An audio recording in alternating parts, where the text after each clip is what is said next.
Thank you, sir. Good afternoon, everybody. Welcome to the June 11, 2025 CalPADS Q&A. My name is Paul Higgins. I'm a data analyst working at CSIS supporting CalPAD. Let's go ahead and move on into announcements. I think the elephant in the room is that the end of year submission is still open. The recommended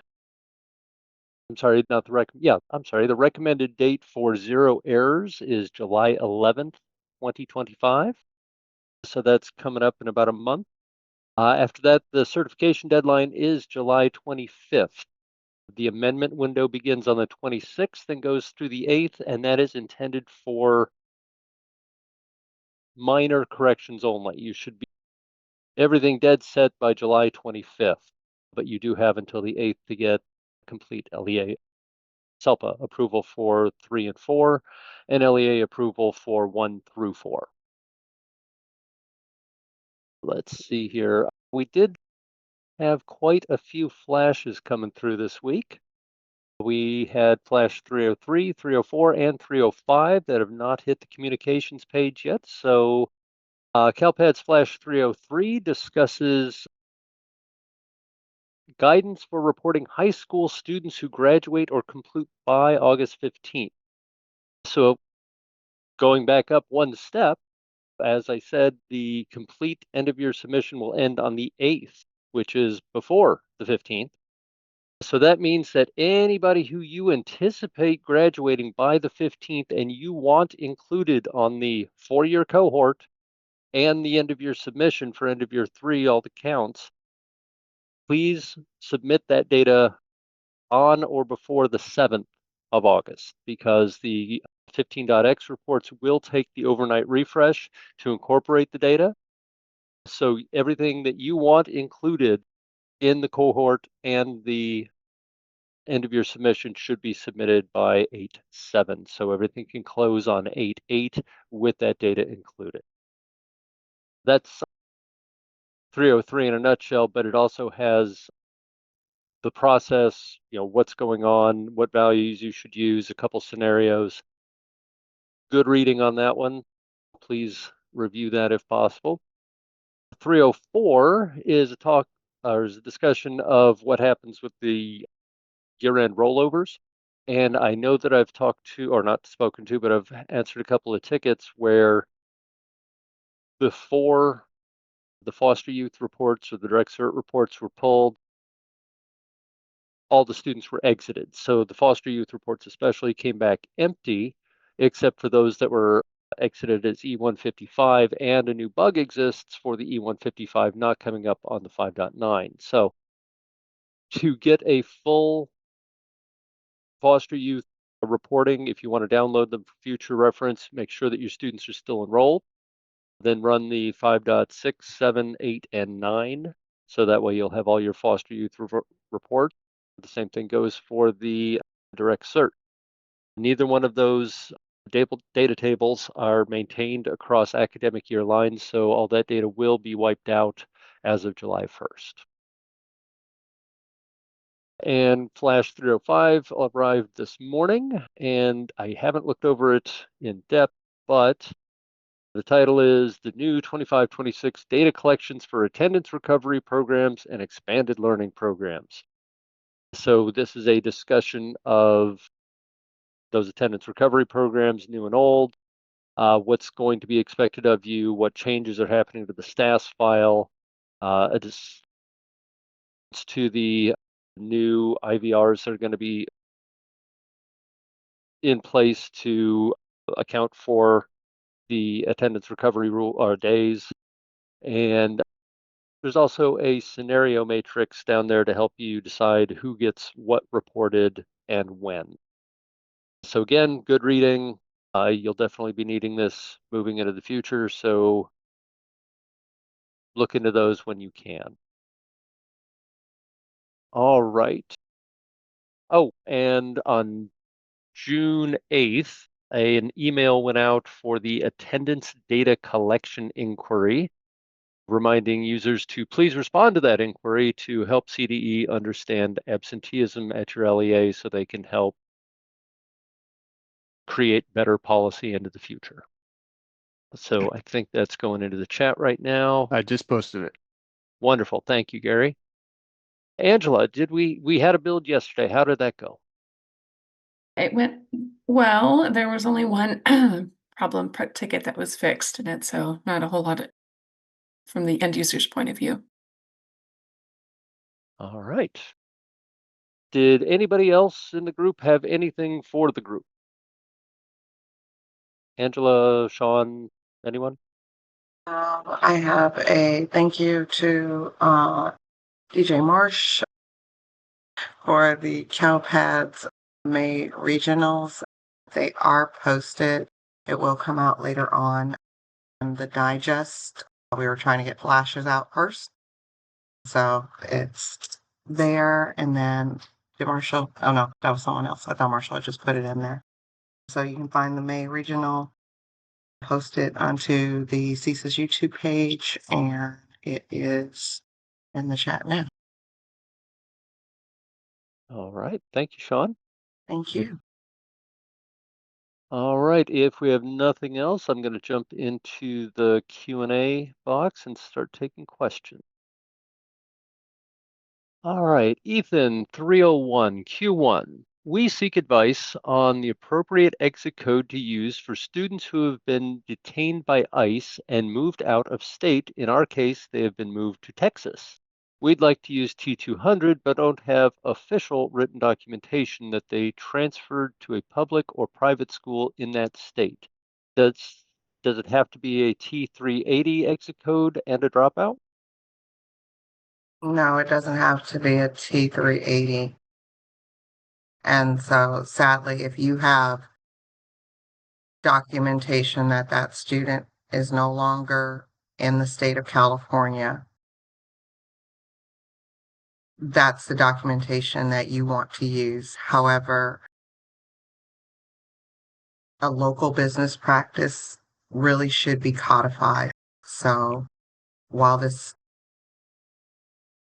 Ethan, I encourage your LEA to be able to identify and ascertain where your students are going and or why, and what that local process looks like for you all, okay? All right. Thank you, Sean.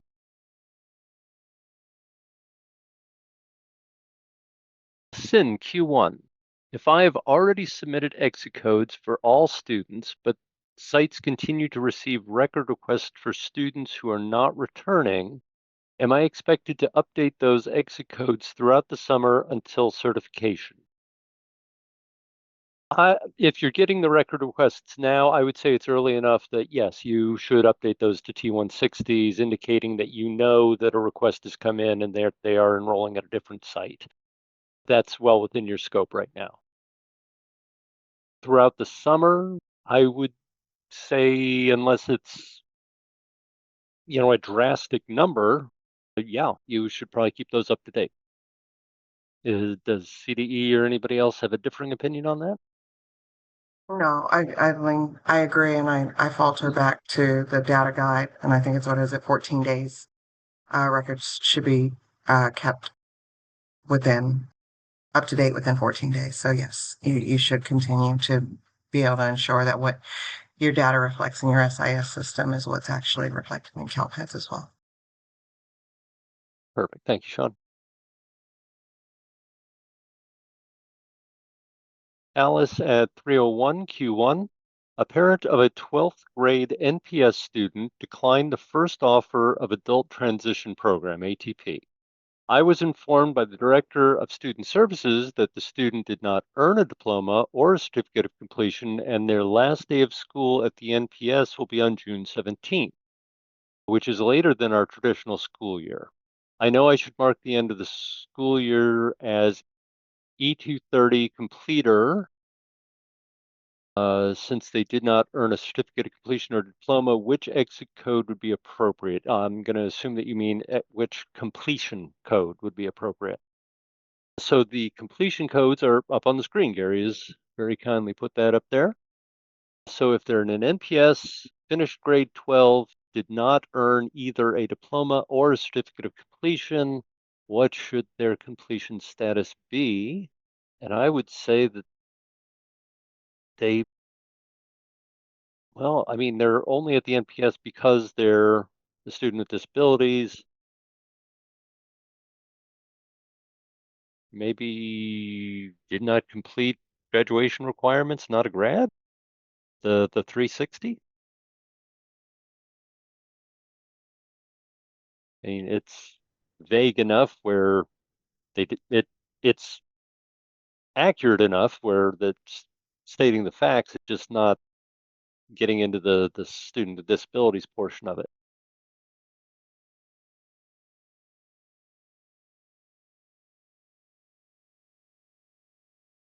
All right.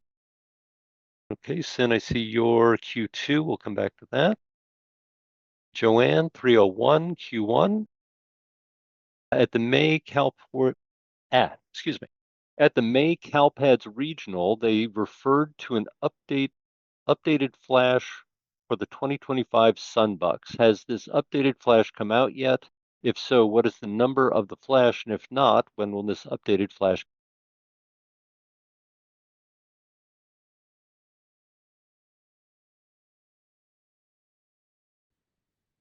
John, do you have the latest on that? Sorry, I couldn't, my mouse wasn't working. Thank you, Angela. No, I don't have is it in the works? Yes. Do I have a date for release for it just yet? No. Are we actively working on all of the items that we said were flashes? Yes, we do. And they are coming out as soon as we can get them processed out. But I don't have one from Sunbucks just yet. I know they had the call. Was that last week or the week before? I know they had a call and we were still discussing items. So, Angela. So not out yet, but hopefully soon. Yes, we're trying to get everything out for all LEAs so that way you have enough time to be able to implement the work. And we're trying to place it within priority order first. So it was key for us to be able to get out items for 24-25, like purging records as a reminder. So you knew to be able to do that first prior to exiting out your students. So yes, we are getting to it. Thank you. All righty, moving on to Eric, 301, Q1.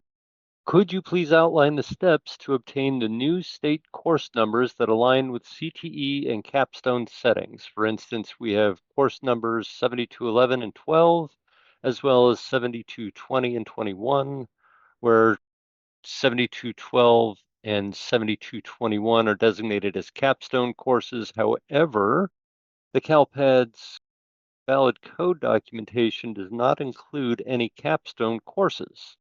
Additionally, the file code sets v16.1 from the CalPADS documentation page differs from the documentation available for download from the CalPADS login page at the bottom, which contains the valid codes, and it shows the last academic year of 23-24.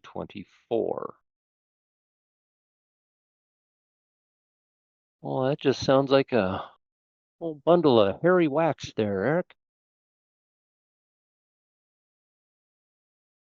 I don't understand the part about CalPADS valid code combinations not including capstone because both. Am I misreading this? Both of those say capstone. Yeah, that's why I was confused as well too. So I wasn't sure. And then the CTE capstone indicator is marked to yes for both of those courses, as well as it being in the name. Yeah. So I'm not sure what you're saying that doesn't match. I refresh your screen. Look at the effective end dates all the way to the right. Eric just wrote in. Yeah, they say. They're NA. Yeah, I was like, there Okay. are normally filters for it. We all do. So yeah, I'm not sure what there are older ones though, Eric, that may not be, so you may just want to check your filters and ensure that those are correct. But yeah, they align for us.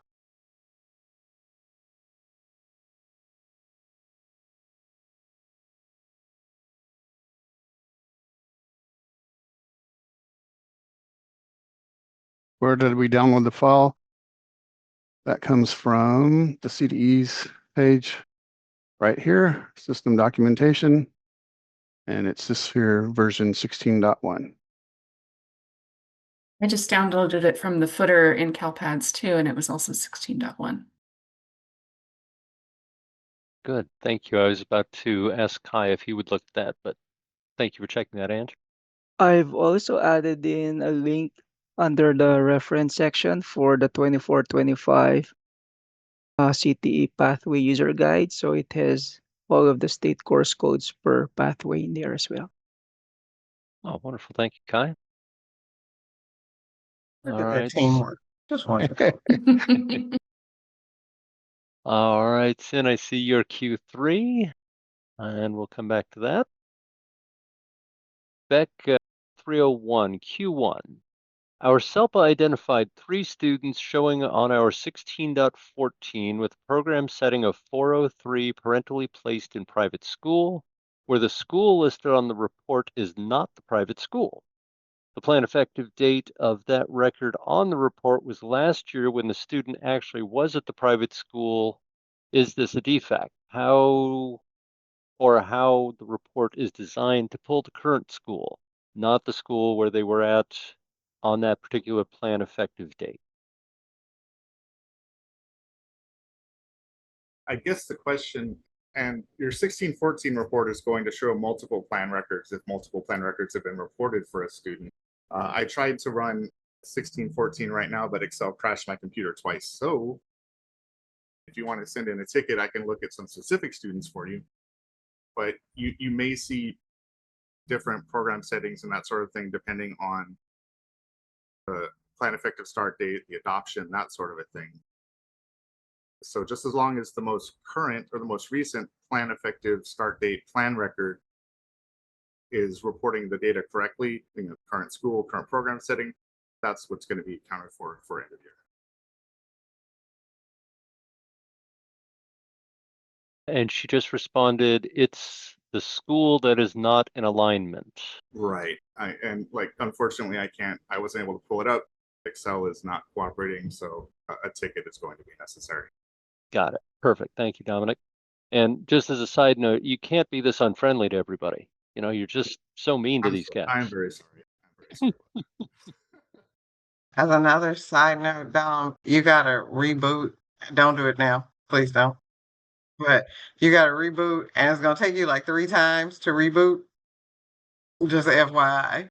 Okay, like you're gonna be like, didn't I just do this? And yeah, it took me like 3.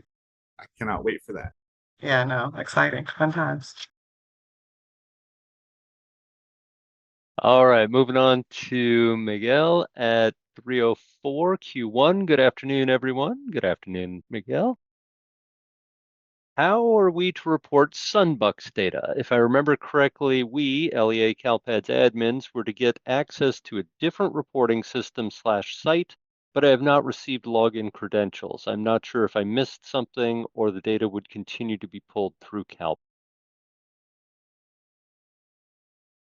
The data won't be pulled through CalPads. It will be pulled through the Education Data System Collection. Is that what it's called? EDCS or something like that? I'm sorry, we use so many acronyms. And oh yeah, thank you, Gary, for having it up on the screen. So yes, it tells you there that you'll be able to, I believe, pull it from or post it there. Every CalPads LEA admin, if you're an actual designated LEA admin, meaning that you're at some point in time there was a superintendent that signed off and submitted the paperwork for you,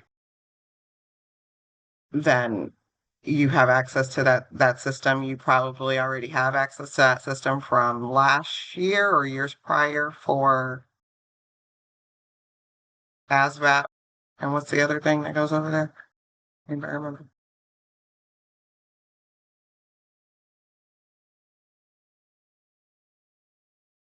It's the state sealed by literacy, ASVAB, and Sunbucks. Civic. Oh, Thank you. sorry. Did I say that wrong? Did I say that I wrong? think it's civic engagement. State seal of civic. Yeah, you're right. State Yeah. seal of civic engagement. Okay. It Flash 301 has that info. Yes, thank you. And so it opened up on June 9th, which was yesterday, right? Or day before? It opened up this week. That I do remember. And so, yes, if you don't have it, please, if you actually are the LEA admin, you don't have that access, please put in a ticket. So that way that ticket can be assigned. So that way the person from the CD office can best assist with that. I also Or put in Put an email. instructions. I'm sorry. Yeah, I put some notes from Paula Mishima. So if you go to the answer tab under Miguel's question, there's instructions there as well. Oh, thank you, Angela. Yes, thank you. That turned into a very lively discussion. Thank you both. All, actually, thank you all. All right, moving on to Angelina 309, and it's a Q1 to Aries users. I have 4 SPED secondary enrollments that are 12th graders and not returning. I know I need to give them an exit code of E170. Do I do this in the SIS and inactivate, or use the HSG with CALPADS code translation? I don't speak Aries, so I am at a loss.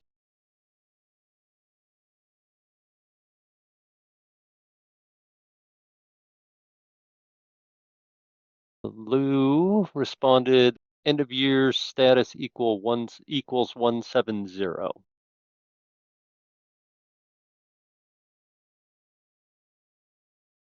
All right.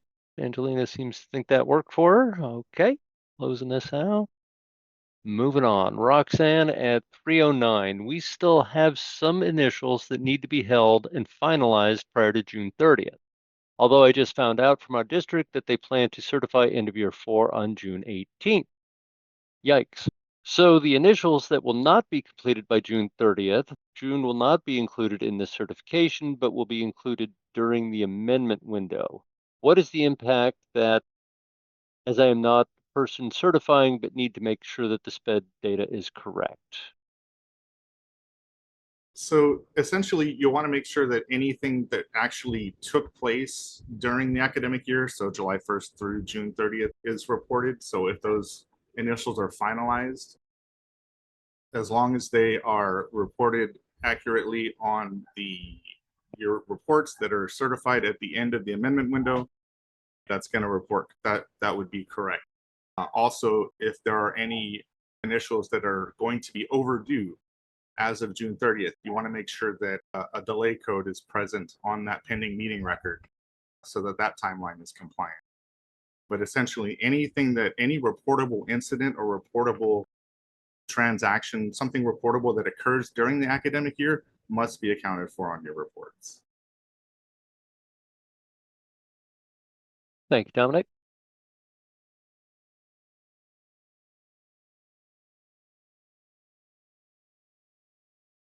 All right, moving on to Dan at 311 Q1. Oh, wait a minute, I'm sorry. I missed Charlene. Everything's bumped for me, sorry. Moving on to Charlene, 310 Q1. Before I year-end exit out students for the 24-25 school year, I downloaded the ODS report 5.6 through 9. I noticed that the report 5.8 and 5.9 came out as zeros. Is this expected? 5.8 and 5.9 are the former foster youth, so I guess I don't have any perspective. Were they populated throughout the year? Did they have values in them prior to this month? Because if nobody's foster case has ended this year and it hasn't been populated, I wouldn't expect anything to be populated during June. But if it's been populated throughout the year with at least one student, and that student stayed and was exited as E155 or is still enrolled, I would expect them to be on the report. So I'm lacking the context to give you a firm answer on that. I can help. Oh, please. Charlene, it looks like your kids were exited already. I ran the ODS 1.1, and it looks like you just have one elementary school and your NPS school that has any active enrollment right now. So in short, since she's already exited out her kids, Angela, then her 5.8 and 5.9 are expected to show the 0 results. Right, because it's currently enrolled former foster is the name of the report. Got it. All right, closing that out. Now we'll go down to Dan at 311 Q1. In reference to Flash 305, is it reasonable to assume that Aries is aware and will be pushing an update out on their end to help us collect the data needed? If so, any ballpark window as to when something like that can be expected? For example, maybe before the start of the next school year, or do we need to prepare to collect that data on its own in some other way? And it looks like Lou provided a link to something there, and I just foolishly Flash. just clicked it. I'm being socially engineered. Okay, that looks like it's a link to the Aries support page. There you go. Lou, you could have had me. You could have downloaded anything to my computer right there. Lou is to be trusted. So to answer your question, thank Lou, that one does. Yes, Dan. All vendors are aware of changes that are made. Most of your vendors are very supportive in being able to get those out and or communicating with you all when they will. Also in the regionals, we had provided guidance for LEAs to, if you had questions to your vendors to be able to work with them and everything. Lou, it looks like you did that. Thank you. And being able to provide that support guidance. So yes, and as Rebecca would say, sharing is caring. All right, thank you, everyone. Moving on to Asia 314 Q1 in regard to attendance recovery programs. Will there be a special attendance recovery code issued via code sets soon? I'm not sure what you mean by for AR programs. There is the code that was it 194 that we released or Yes. we're mentioned releasing. So is that what they're talking about? I don't know where we said that in the regionals though, right, Angela? It was in the flash that came out today too. Oh, okay. That's what I thought. Okay. So thank you, Gary. So Gary's showing you. I'm sorry, I don't know. Asia? Yeah. Asia Flash 305. Where that information is listed. Will it be in the updated version of the code set? Yes, it will be, but that code set will begin for 25-20. 13 pages. It's a long flash. I haven't made my way all the way through it yet. I was able to find it on page 8, I believe. Page 8? We Yeah. are all control Fing in here as well. That's what I did. And so, yes, I'm like, yes, it's 13 pages. It's important to note, though, that I think, Sean, you mentioned it, that AR is not a program, right? Attendance recovery is a field within the staff, so that won't be a code set. But as Sean mentioned, the 194 is part of the new LEAP program or a new LEAP file, and that will be in the code set. And the LEAP file is not submitted in CALPADS. It'll be through the EDCS system as well. Got it. Thank you, Alex. Thank you, Sean. All right, moving on to Catherine, 320 Q1. Do you have a link to the active CalPADS exit codes? And it looks like Sin and Chris both responded telling her what she needed to know, so we can let that go. But it is on the system documentation page that Gary has up on the screen and is pointing to. So he should Yep, and there it is. And it's the first one in that 24-25 academic year list. And you can see that it was updated on March 1st with the 16.1 release. All right, Yadira 320 Q1. If we have a foster parent letting us know that our student no longer resides in their home and does not know where that student was moved to, would we still use exit code 160 or 400 for the student?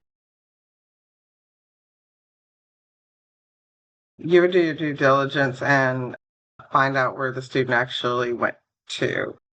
Typically, that'll probably involve some type of communication with your foster youth liaison at your LEA to be able to reach out to the case manager or so to be able to know where that student is continuing with, and or you're probably going to be receiving like a records request or so from the continuing LEA, and that should be a part of their assembly bill set. Hold on.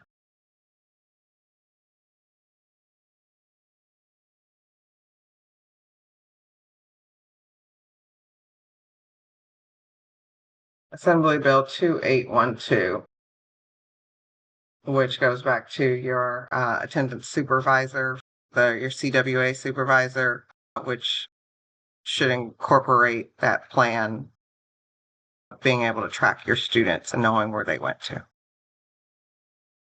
Perfect. Thank you, And Sean. if I could Oh. add one more thing, Paul, Of course. just a reminder that code E400 is specific for students that are not within the compulsory ed age, so below 6 and 18 or over. So if that kid is between 6 and 17, then you need the 140. The dropout, I don't, truant. Yeah. Yeah. Thank you, Alex. I know I had looked up 400 for a reason, and then I couldn't find it readily, and I moved on, and I was like, yes, thank you. And Angelica added in the comments, every foster youth has a social worker who should be communicating with your foster liaison. Those two people should provide an update on the student's residency status. Thank you, Angela. Moving on. And Yadira, never mind, sorry. Yes, Yadira, your Q2. Can you specify which system you're talking about there? And I'm going to move on to Melissa at 325. Q1, do you have any updates on the correct process for legal name changes in CALPADS? In a previous Q&A session, Sean stated that all SIMP records needed to be updated with the new legal name. However, most users were indicating that the name change should only be changed as of the effective date of the legal changes. So I'm going to correct my statement because I looked at my own kid, and yes, it's as of the date that it changed. In CalPads, it is. And it was as of the date that the paperwork was received by her LEA. So you don't need to go back and update the historical records. No, they went back and they updated they went back and updated their local system to where it's kind of like buried. But that's a local practice. But CalPADS records, you don't need to update the historical records. Correct. Perfect. Thank you for the clarification. Eva 328 Q1. Given the different submission deadlines for ASVAB, SSCE, and SSBC, does the related student data pertain only to the 24-25 school year? I don't think any of those are CalPADS collections, right? Yeah, those are all the EDCS, but I don't recall those deadlines. And oh, Paul, Gary, can you make that bigger? I'm sorry, I'm a little blind right now. How's that? Thank you. I was like, you. I got glasses on and I'm struggling. It's really big on my screen, so I'm sorry. Okay. So those thank you for showing the deadlines there. So those are the submission windows to be able to report it. And I'm sorry, maybe I didn't understand the question.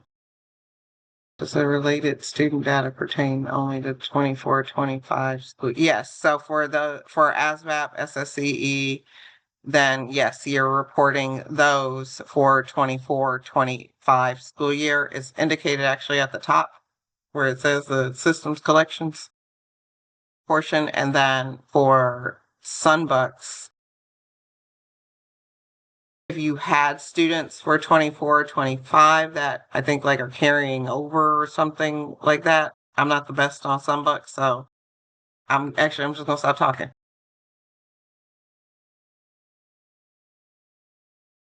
All right. Thank you, Sean. Appreciate that.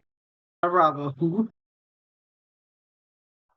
Moving on to NEMA 332 Q1 Plan 0366 E4 error invalid student age for SPED plan type 100. This plan type effective date is 2 days prior to the student's birthday. Should we update the plan effective date to the birth date to clear the error? Yes, to clear the error, the IEP plan has to start on the student's, what is it, the third birthday? Yes. No, fifth, Paul, yeah, you're third right. birthday. To be on an IEP, they have to be at least 3 years old. Yeah, so make sure that it is on their birth date moving forward. That'll clear the error for you.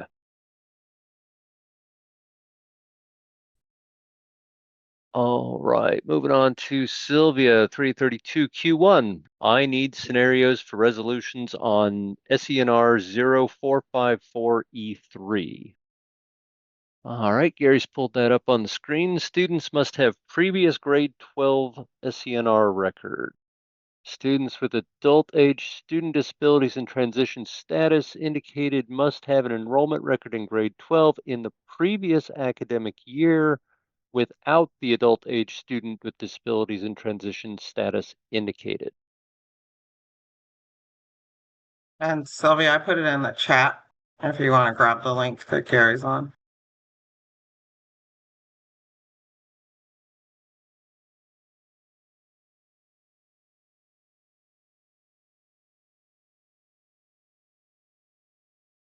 All right, that seems pretty straightforward. That I guess the only possible corner case that I would see was a student who left the state, or was it private school or something, and wasn't getting reported to CALPADS. And when they returned, they were in their transition status already. So they were entered into an initial grade 12 record, and that status was indicated as yes, and then it would become invalid. And I'm not sure what to do in that scenario. But otherwise, I think that so long as you're reviewing their SENR container and there is a prior year grade 12 record, they shouldn't be in transition status in that first grade 12 record. Go ahead and put in a service desk ticket if that's not making sense, and we can walk you through that.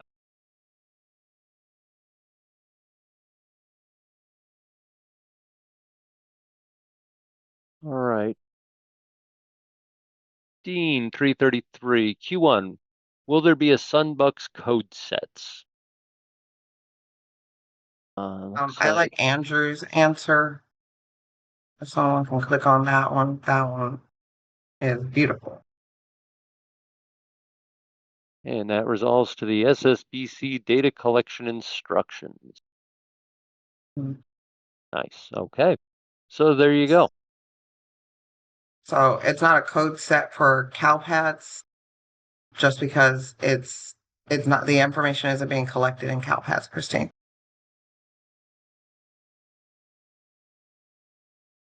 And thank you, Andrew. And thank you, Andrew. All right. Eric 304 Q1. Continuation. I found the code that the last academic year of 23-24, courses 8310 and 8311. The file has two lines, one that has the end code, shows career technical education, and the second line has business and marketing as the content areas. Looks like there is only a name change in the content area, name and content code. Does this mean we need to update our course from 40 to 120?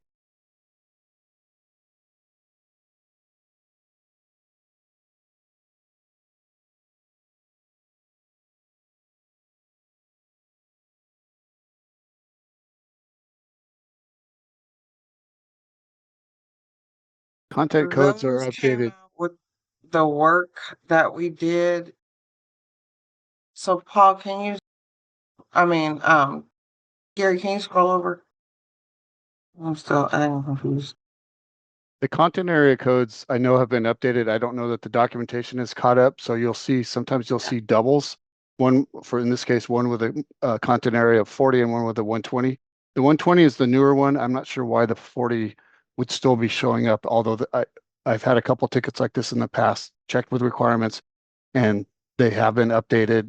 I mean, the documentation may not have been updated, but there are new codes. If you're seeing duplicates with course codes, but different content area codes, use the larger one. The older ones have been discontinued.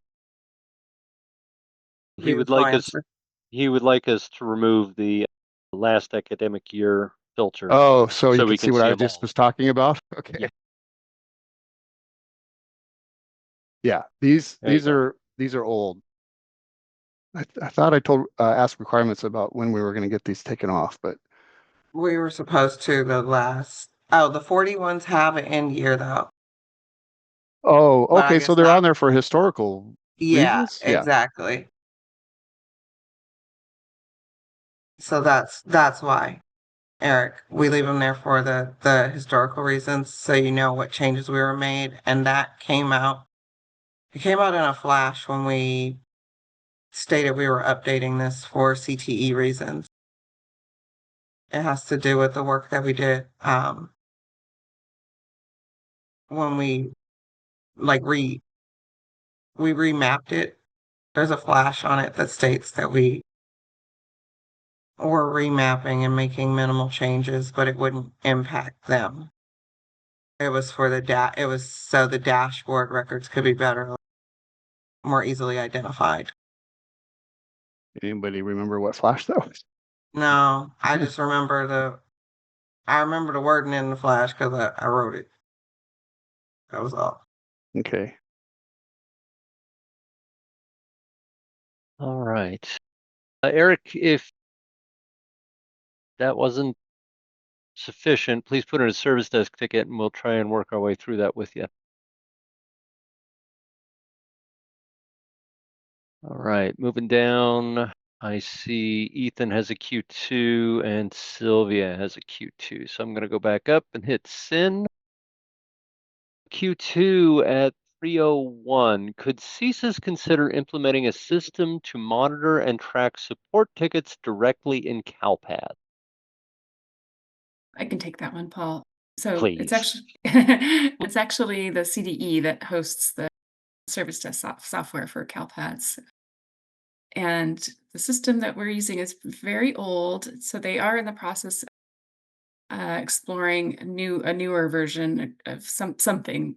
We don't know exactly what yet, so more to come on that. But we're in the process of retiring our current system and getting something a little bit more modern. Whether or not we'll be able to access that through CalPads directly, I don't know. We'll see. It would be a nice add-on. You're right.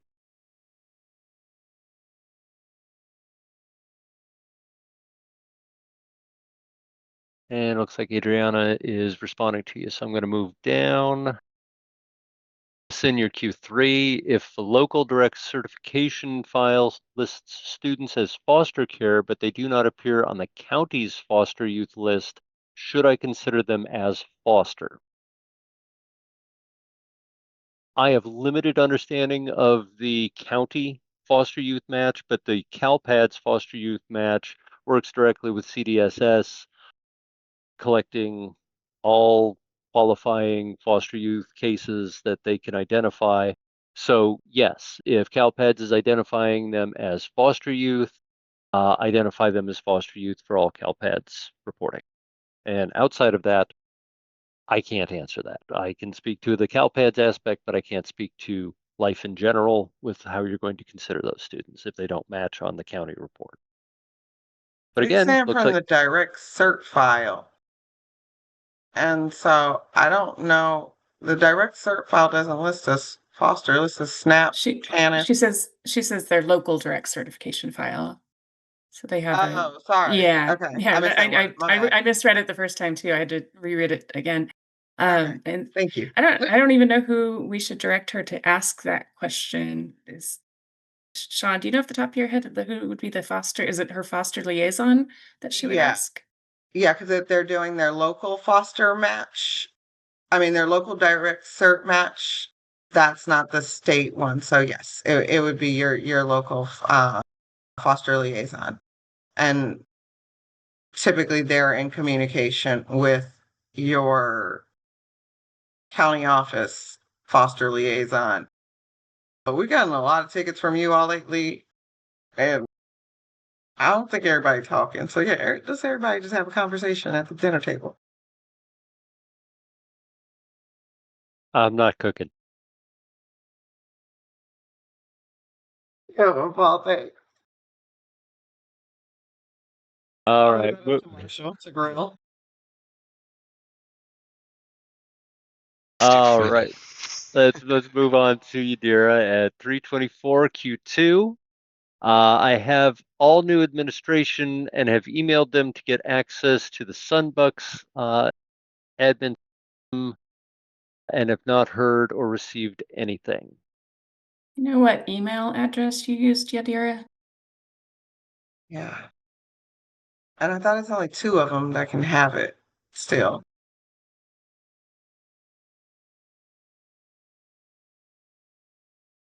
I'm going to type my answer in and it's going to jump over to the answer tab as soon as I click post. But if you haven't done this one, try this instead. Thank you, Angela. Which one? I'm sorry. Yeah, If- never mind. I'll look in if- the thing. Yeah, it's in the answer tab now. Okay. I think I have access to one, but I don't know what to do with it. But I mean, I could at least ping them. All right, moving over to Ethan at 337. Q2, is it true that LEAP extracts are not going to be submitted via CalPADS? I guess the flash isn't explicit, but if LEAP data is going to lead to CBRs and the new certification reports, it seems odd that they'd be submitted to a different system. Yeah, I think Sean, you might have misspoke earlier when you said LEAP was going to the EDCS. It's actually the LEAP file is going to be posted to CalPADS and all the new bells and whistles that come with that. So IVRs, CVRs, reports, all that good stuff. It's like 26 something. My bad. Did I say it's not going to CalPADS? My bad. Yeah. Yeah, then I misspoke. It is definitely going to CalPADS. It has a file format for us. So good question, Ethan. Thank you. Appreciate that. Moving on. I still don't see the question in the thing, but if you need me to look in that folder, can you just ping me and let me know? Yeah, I'll let you know the timestamp. Okay, Sylvia, 344 Q2. Following on the SENR 0454E3, I need to know why it comes as an error. The previous grade 11 or first grade 12 in N, and the transition status is equal to Y in the following grade 12. Sylvia, put it in a service desk ticket so we can actually pull up the student's data, look at the file, and actually render an opinion with some actual information in hand. Does the N count as a entry, or maybe I'm getting confused? Is this one that it should be NA? But I might be getting confused with something else. That's true. It's because there's NA, yes, and no. And the first instance of a grade 12 should be an NA because Right. it's not being considered. And then the positive yes or no would follow up on the subsequent ones. I think that's what she's doing, right? If the student is a 12th grader, 16 years old, and has an IEP, then the field must be populated with a yes or a no. However, if it's the student's first year in 12th grade, then the only option is no, because like when you think about it, right, it's a transition services, so it only is yes when the student is in transition, so super senior. So anything when it's the first year in 12th grade, even if the student moves from LEA 1 to LEA 2 or from school 1 to school 2, it's still 1 year of 12th grade. And so the only available option is a no. No. Go back to And- ascending sin. Yeah, Yeah. I don't know. And Dominic can correct me if I'm wrong, but that's No, that's my understanding as well. Same. oh, Meredith. Hi. Yeah. Well, and I was going to jump in. I think Paul had asked a question earlier about it. What happens if they come from out of state and it's their first year of grade 12? That validation won't trigger. We will only trigger it if they have an SNR record from the previous academic year, and then we evaluate that record to see if it was not a grade 12 or if it was grade 12 and entered no to take a look at it for this validation. But you were accurate, Alex. Thank you, Meredith. Appreciate that. Yeah. All right, moving down to Margarita at 348 Q1. Has there been some kind of redesign in CalPads or PowerSchool? Our district currently has over 140 errors related to Parent Guardian 2 highest ed level being populated without the first and last name. I noticed something strange after opening a couple of students' records in the demographic tab just to better understand the error without making any changes. The error count went down in the next CalPads data discrepancies report. It seems like just opening the record is somehow resolving the error. Is this expected behavior?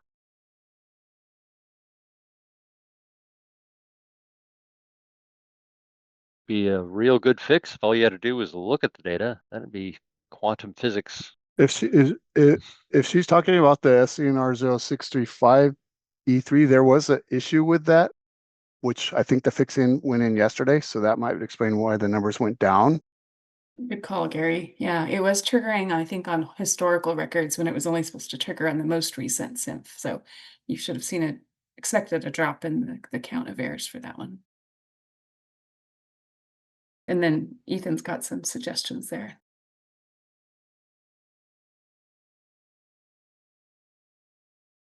All right, thank you all. I appreciate that. I Moving really gotta on. stop that. Like I was still talking and nobody could hear me. Sorry, Paul, to interrupt. Angela, thank you. I found Yadira's, and Yadira, it seems like we sent a reply back to you on 5/21 with instructions.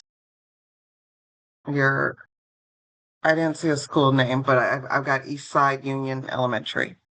So you put in one on 5/6, and we replied back to you on 5/21 with your access. So if you don't have that email, you might want to check like your junk or spam or something. All right, she just responded, thank you, I will check for it. Okay, thanks. All right, Rebecca, 352 Q2. Do CEP LEAs still, or CEP LEAs still have access or need access to EDCS, meaning login credentials?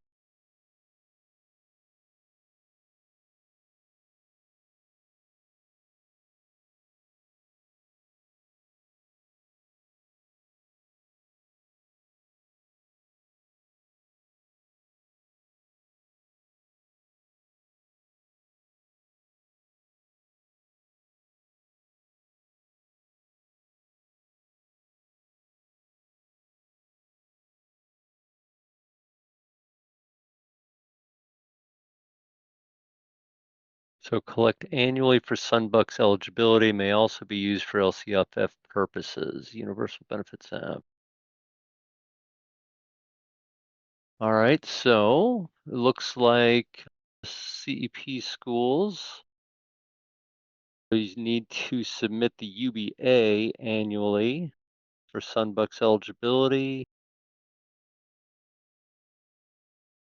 So would they still need EDCS app access? Where's Paula? Yeah, where's Paula? Well, I think they would, as long as you're identifying students that were not streamline certified. That's why you need, if you're reporting students that are not streamline certified, at least this academic year has to go through EDCS. So those students that may qualify that weren't identified through direct cert and part of the CEP ISP, there's the potential for students that are not part of your ISP that could still get Sunbuck. Oh, and Nate's answer is absolutely correct. Because I recall Paula saying something to that effect. And also slide 71, 70 and 71. The regionals speak to that too. And to answer where Paula is in another meeting, I asked.